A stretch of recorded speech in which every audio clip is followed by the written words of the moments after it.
You're not going to believe this story. The HOA fined this man thousands of dollars for owning a bulldozer. They called it an eyesore. They said it didn't belong in the neighborhood. But a few months later, that same bulldozer became the only thing standing between their homes and a roaring wildfire. This is the story of how one man's punishment turned into everyone's salvation. My name's Jake, and I've lived in Pine Ridge Estates for almost 10 years. It's one of those HOA-controlled neighborhoods where every mailbox has to be the same color, and even your grass can't be half an inch too tall. I run a small construction business, and for years, I've kept my old yellow bulldozer parked behind my workshop.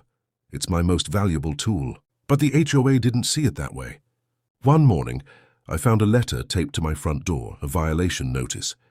They claimed my bulldozer violated aesthetic standards and neighborhood appearance codes. They fined me $200 a day until I removed it. I tried explaining that I used it for work, that it wasn't junk. But they didn't care. To them, it was ugly. To me, it was survival. Within 2 weeks, the fines hit $2,000. They even sent me an official notice threatening legal action. The HOA president, a man named Richard, said, "We don't need heavy machinery in this community. It's not a construction site." I looked him in the eye and said, "You'll regret saying that someday." He laughed, and walked away. Summer rolled in dry and unforgiving. By August, the heat was brutal, weeks without rain. The pine forests surrounding Pine Ridge Estates looked like tinder waiting for a spark. I'd grown up around the woods, so I could feel it, that eerie stillness before something bad happens. But the HOA? They were more worried about my ugly bulldozer than the fact that the forest was turning into kindling. Then came the night of the fire. It started miles away, a lightning strike during a dry storm. By morning, thick smoke was rolling over the ridge. The sky turned orange. The air stung your throat. Evacuation alerts buzzed on everyone's phones. Panic spread fast. Neighbors ran outside loading cars with whatever they could grab. Pets, photo albums, kids. But by noon, the only road out of the neighborhood was already clogged with traffic and falling ash. The fire was moving faster than anyone expected, swallowing dry brush and fences like paper. People were trapped.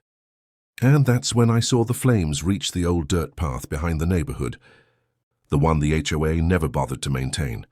I ran to my garage, fired up my bulldozer, and drove straight toward the ridge. The engine roared to life, the same sound the HOA hated. My wife yelled, "Jake, are you crazy?" But I shouted back, "If that fire crosses the ridge, we all lose everything." And I drove straight into the smoke. Visibility was near zero. I could barely see 20 feet ahead, just walls of orange heat. I lowered the blade and began clearing a firebreak, pushing dirt, brush and fallen trees aside to carve a path of bare ground between the flames and the houses. Every second counted. The fire hissed and roared like it was alive. People started gathering on the street, watching through the smoke.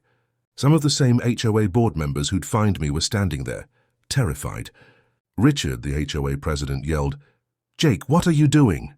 I shouted back through the noise, "Saving your house!" And I kept going.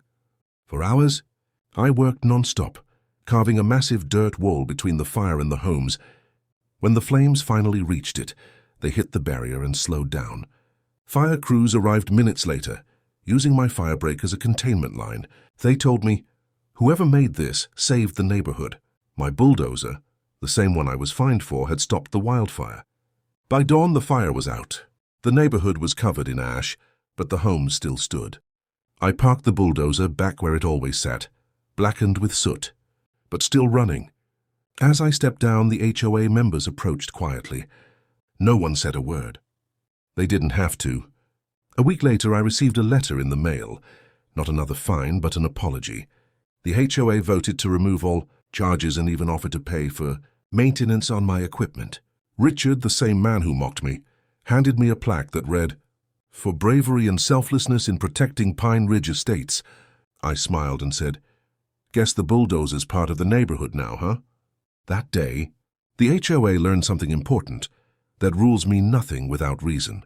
Sometimes what you think doesn't belong is exactly what you'll need the most. And sometimes the thing people mock you for is the very thing that saves them. I kept that bulldozer, not just because it saved lives, but because it reminded me that doing the right thing doesn't need permission. When the sirens fade and the fire's gone, what really matters isn't approval, it's action. And if doing the right thing breaks a few HOA rules, so be it. If you enjoyed this story, hit that like button and tell me in the comments what you would have done. Would you have paid the fine and stayed quiet, or risked everything to save your neighbors? Because sometimes heroes don't wear badges. They drive bulldozers.